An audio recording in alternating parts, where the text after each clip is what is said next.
We've all seen the stories about mothers who react in times of peril and can perform superhuman feats when their kids need them the most, like the petite mother that morphs into the Incredible Hulk and can lift up her Honda Odyssey to save her toddler that's trapped underneath. Or the mother who literally becomes faster than a speeding bullet and can outrun a wild animal ready to pounce on her child. When I see stories like this, I think, man, I really hope a lion's never chasing one of my kids. Because the truth is, I suck in emergencies. I think it's really important to know the things that you're good at. Me, Beverly Hills 90210 trivia, playing for hours on the playground with my kids, and drinking wine. It's also really important to know what you suck at. Me, housekeeping, self-control around chocolate, and emergencies. When you have 2 kids under 2 years old, you sort of go into survival mode. And one key factor to that survival is getting them to nap at the same time.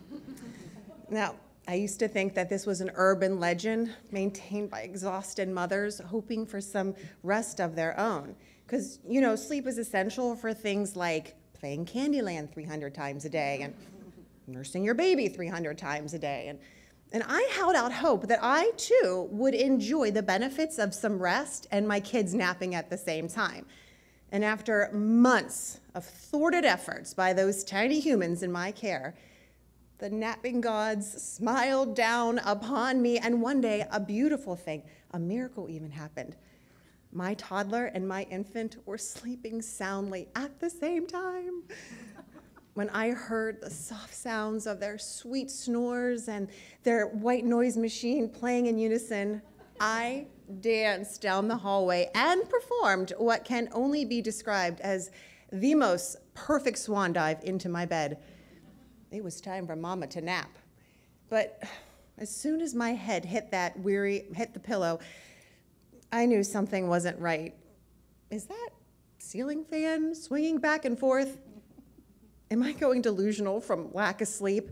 Is this it? Have I dropped my basket?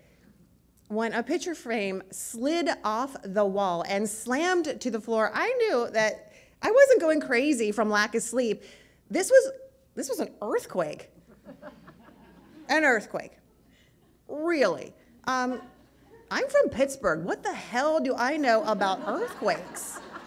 I mean, snow that starts on Halloween and ends on Easter, yeah. But the world shaking around you, no. Jumping out of bed, I scrambled to scoop both sleeping kids out of their bed, but I fell and tripped over my dog, who was planning her own escape. Weren't dogs supposed to be man's best friend and warn their masters of impending disaster? Traitor! I yelled as she fled to safer ground and left me in her dust. Within seconds, I had rushed into 2 small bedrooms, one pink and one blue, and scooped up 2 sleeping, now wide awake and confused kids. And I tried my best balancing act and balanced one child on each hip. And then I stood in the hallway and paced because, quite frankly, I didn't know what to do next. What did we learn in elementary school disaster drills? Is it earthquake, head to the basement, earthquake, get in the doorway, doorway, basement, doorway, basement? And instead of deciding, I just ran in circles and cried because I didn't know what to do. My kids were both wide-eyed and crazed looking at their frazzled and sobbing mother. And then, as quickly as it started, it was done. There was no need for the doorway or the basement. The earthquake was over. With my baby still clutched to my side, I dropped to the ground, and all 3 of us wept and wept. I cried because I was terrified and shaken that I couldn't jump into action when my kids needed me to. And I cried because I love my kids more than life itself.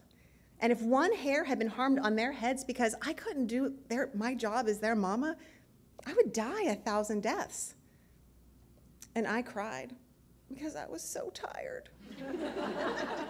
And a goddamn earthquake hit the DC Metro during nap time. When we were all cried out, I walked downstairs. I put my son and daughter right in front of the TV. I stood in front of the pantry, and I ate half a jar of peanut butter right out of the container. I Googled what to do in an earthquake. The answer was doorway. And then I started to gain a little perspective. While my follow-through could use a little help, my first instincts were right. They were of a mom, and it was to protect my kids. So listen, Mother Nature. Go ahead, try it again. I'll be ready for you. But between mother to mother, can you not do it during nap time?